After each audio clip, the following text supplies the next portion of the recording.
Okay, think about a story that just like grabs you. One filled with massive ups and downs, but always moving forward. That sounds like what we're diving into today. Exactly. We're looking at Dwayne "The Rock" Johnson. His life is just this incredible example of turning, failure into fame, pain into power. Absolutely. And we've got this great biographical source to work from. It lets us really get into the details. Yeah, and our goal here isn't just to list facts, right? No, definitely not. We want to understand the choices he made, those moments that changed everything, and the sort of principles behind his success. Hopefully, giving you some real aha moments along the way. So we'll cover the early years, the wrestling phenomenon, breaking into Hollywood, and, well, the massive impact he has now. It's a journey. We'll see how he navigated some pretty serious challenges and basically reinvented himself like multiple times. It's more than just, a celebrity story. It's about resilience. Let's really unpack it. Okay, let's do it. So, Dwayne Douglas Johnson, born May 2nd, 1972, Hayward, California.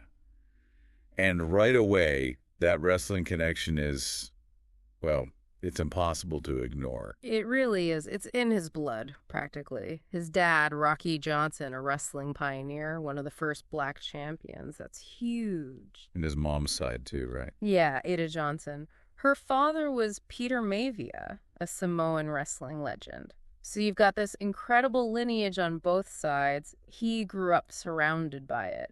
But the source says it wasn't all, like, smooth sailing early on. Not at all. His dad's career meant they moved constantly, different cities, different countries even. That sounds tough for a kid.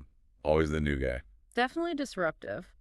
But, the text kind of suggests that maybe this constant change helped him develop adaptability, like learning to fit in, read situations, survival skills, really. Makes sense.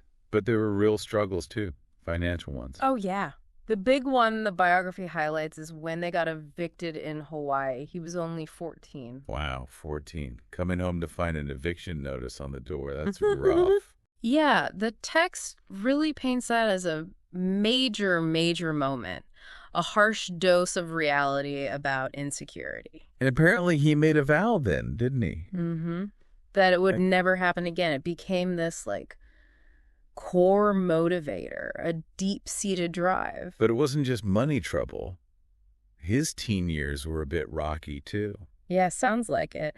Getting into fights, some arrests for theft and fighting. He seems kind of lost, maybe acting out. So what turned that around? How did he get onto a better path? Football. Interestingly, it was a teacher who saw something in him, maybe just his size and energy, and suggested he channel it into football. And that clicked for him. It seems like it. It gave him discipline, purpose, teamwork, something positive to focus on. And he was good enough to get a scholarship. To the University of Miami, right? The Hurricanes, that's a big-time program. Huge program back then, especially. So clearly he had athletic talent and the work ethic to get there. But the biography's pretty honest, isn't it? Yeah. He wasn't like the superstar on the team. No, definitely not. They even mentioned Warren Sapp, future NFL Hall of Famer, was on that same defensive line and just overshadowed him completely. So even then, facing disappointment, not being the top dog. Right. And that shows perseverance, doesn't it? Sticking with it, contributing even when you're not the star. He kept going. Then he tried Pro Bowl. Briefly. Yeah. He went up to Canada, played for the Calgary Stampeders in the CFL. How'd that go? Not great. He was cut after only about 2 months. Ouch. Another dream dash. That must have been a low point. A really low point.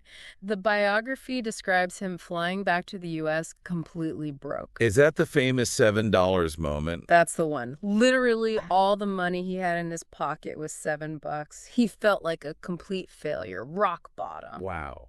$7?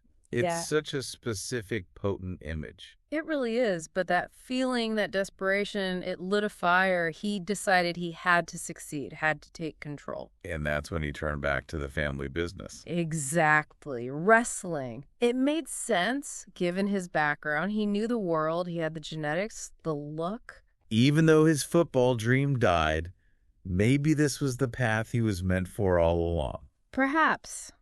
He decided to give it a shot. So, 1996, he joins the WWF, which we now know as WWE.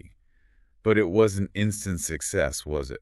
No way. First, he had to go through the ringer training. Got the Heart Dungeon. Yep, with the legendary Stu Hart in Calgary. And that place was notorious. Brutal basement training designed to weed people out. Intense physical punishment, mental games. So he had to prove he belonged, even with a family name. Absolutely. He had to earn it, pay his dues in sweat and pain. Surviving the dungeon showed serious toughness and commitment. Okay, so he gets through training, makes his debut, Right. but he wasn't The Rock yet. Not even close. He was Rocky Maivia, combining his dad's and grandfather's names. What was that character like? Oh, super clean cut, big smile, bright blue trunks, always high-fiving fans, like the ultimate good guy. Too good, maybe. And how did the fans react? They hated him. Chants of Rocky sucks and die, Rocky die. Seriously, why? He was being the nice guy. That was the problem. It felt fake, forced. Like the company was pushing this legacy kid down their throats before he'd earned it. He seemed, I don't know, bland. Too perfect. So the audience rejected the hero. That's fascinating. What did he do? This is where it gets interesting. Instead of fighting it or getting discouraged, he listened. He realized the fans weren't connecting. And then came the pivot. The heel turn. Exactly. He decided if they wanted to boo him, he'd give them a reason to boo him. He joined a villainous group, the Nation of Domination, and completely changed his persona. And that was the birth of The Rock. That was it. Goodbye, goofy smile. Hello, arrogant swagger. He started trash-talking everyone, other wrestlers, the announcers, even the fans. But it wasn't just mean, right? There was something else there. Absolutely. It was clever, witty trash talk. He had this incredible charisma, this energy. He started referring to himself in the third person. He was cool, confident, electrifying. And suddenly, the boos, Yeah. they changed. They did. Or at least the reaction changed. People were captivated. They either loved to hate him or they just flat out started loving him because he was so entertaining. He commanded attention. And the catchphrases started coming. Oh, yeah. Know your role and shut your mouth. It doesn't matter what you think. And of course, If you smell what The Rock is cooking. became absolutely iconic, part of the pop culture lexicon almost immediately. So this persona just clicked. He found his voice. He found the voice. It was authentic to a different part of him, maybe, and it resonated massively. His rise after that was incredibly fast. WWF champion, right? Main events. Multiple times. Huge star. He had these epic rivalries. Stone Cold Steve Austin, Triple H Undertaker. He was right at the center of the Attitude Era, arguably wrestling's hottest period. He reached the absolute top of that mountain. Yeah. But even then, he was looking elsewhere. Seems like it. The biography mentions him seeing guys like Hulk Hogan, other wrestlers trying movies, and he thought, maybe I can do that too. Planted the seed for the next reinvention. Exactly. So around 2000, 2001, he decides to test the Hollywood waters. First big role was The Mummy Returns, playing the Scorpion King. Yeah, not a huge part in terms of screen time, but visually very striking. And the audience reaction was strong. People noticed him. Enough that they gave him his own movie based on that character. Yep, The Scorpion King in 2002, his first leading role. And it did really well at the box office. So, boom, instant movie star. Well, it opened the door, for sure. It proved he could carry a film, but it wasn't quite that simple. Typecasting. Yeah. Being seen just as The Rock, the action guy. Exactly. The wrestler turned actor. There were definitely hurdles, preconceived notions about his range. Could he do more than just fight scenes and one-liners? So he had to prove himself all over again, but in a different arena. He did, and Yeah. the source suggests he was very strategic about it. He knew he needed to show versatility. Which led him to comedy. The Game Plan in 2007. Playing a tough football player who suddenly has to care for a daughter he never knew he had. That feels like a deliberate move away from just pure action. Totally. It showed his charm, his comedic timing, a softer side. It connected with families, broadened his appeal massively. It was a really smart, crucial step. And it worked. People saw he could do more. It really paid off. After that, his filmography just exploded. You see him doing family comedies like Tooth Fairy. Okay, yeah. Big action sequels like G.I. Joe.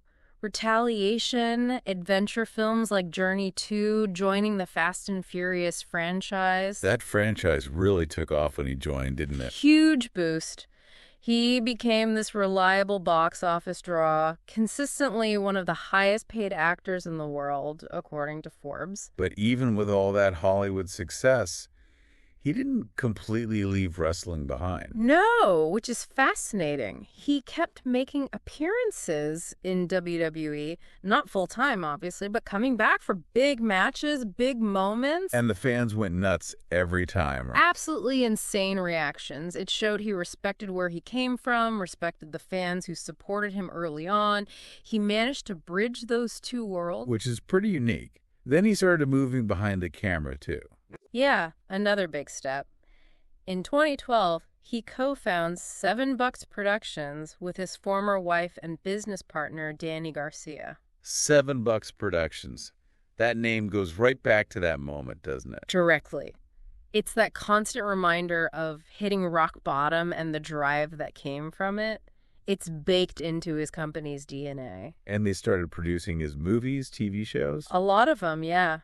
Gives him creative control, a stake in the projects. Shows like Ballers on HBO, which ran for several seasons. That was a big TV success for him. So he's acting, producing. Yeah. Then comes the business ventures. Right. Expanding the empire, partnerships like the one with Under Armour, Project Rock. Yeah, you see that everywhere. And then launching his own brands, most notably Terramana Tequila. Which has been, like, wildly successful, hasn't it? Phenomenally successful. And the biography suggests he approaches these businesses with the same work ethic and, crucially, that sense of authenticity. He's deeply involved, not just slapping his name on things. It all seems connected back to his core values somehow. It does. And then there's his social media presence. Oh, yeah, huge. He's got millions and millions of followers. And he uses it incredibly effectively. It's not just promotional fluff. He shares workouts, behind-the-scenes stuff, but also motivational messages, talks about gratitude, connects on a personal level. He seems very genuine online, which is maybe rare for someone that famous. I think that's a big part of his appeal. People feel like they get a glimpse of the real person, the struggles and the triumphs. It's very aspirational, but also relatable. So you've got wrestling icon, global movie star, producer, businessman, social media powerhouse.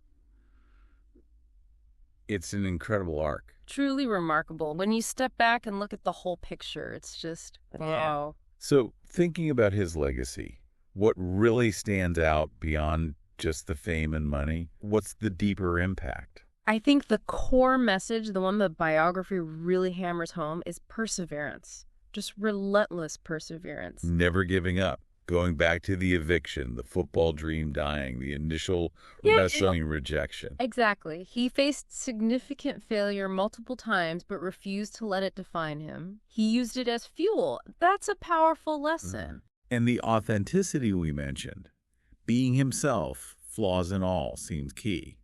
Definitely. People connect with that. He doesn't project this image of perfection. He shares struggles. He's open about the hard work. It makes his success feel earned and maybe more attainable for others, you know? Yeah, like if he can overcome that, maybe I can overcome my stuff too. Precisely. And we shouldn't overlook the barrier breaking aspect. As a third generation wrestler, carrying that legacy, but also as a Black and Samoan man reaching the absolute pinnacle of Hollywood. Yeah, huge crossover appeal. He opened doors, changed perceptions about what a leading man could look like, where they could come from. That's significant. And he gives back too, right? The Dwayne Johnson Rock Foundation. Founded back in 2006, it focuses on helping at-risk kids, terminally ill children, supporting various causes. It shows a commitment beyond just his own career. Using his platform for good. And his influence on health and fitness is undeniable, too. Oh, for sure. The Rock physique is iconic. But it's more than just looking buff, isn't it?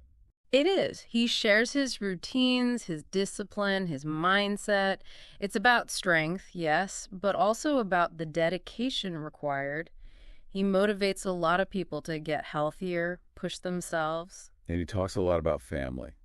Seems very important to him. Very much so. He shares moments with his daughters, talks about balancing work and family. It presents this image of a dedicated father, which resonates with a lot of people. Trying to set a good example there, too. It seems like it. And all of this, the movies, the wrestling, the business, the motivation it reaches globally, he connects with people all over the world. So the legacy isn't just the list of accomplishments, it's the inspiration. I think that's right. It's about empowering people, instilling confidence, showing what's possible through sheer hard work, and believing in yourself, even after you fall flat on your face. So as we wrap up this deep dive, what are the biggest takeaways from his story, based on what we've seen in the source? For me, number one is resilience, just that absolute refusal to quit. Number two is the power of reinvention, not being afraid to pivot, to try something new, even if it's scary. Yeah, moving from wrestling to acting, then comedy, then producing, business. Constant evolution. And underpinning all of it, that incredible work ethic. Nothing seems handed to him, despite the family name early on. He outworked everyone. And the impact goes beyond just him. It's the authenticity, the way he connects, the giving back. It makes the success story feel more meaningful, maybe. I agree. It shows that failure isn't the end. It can be the start.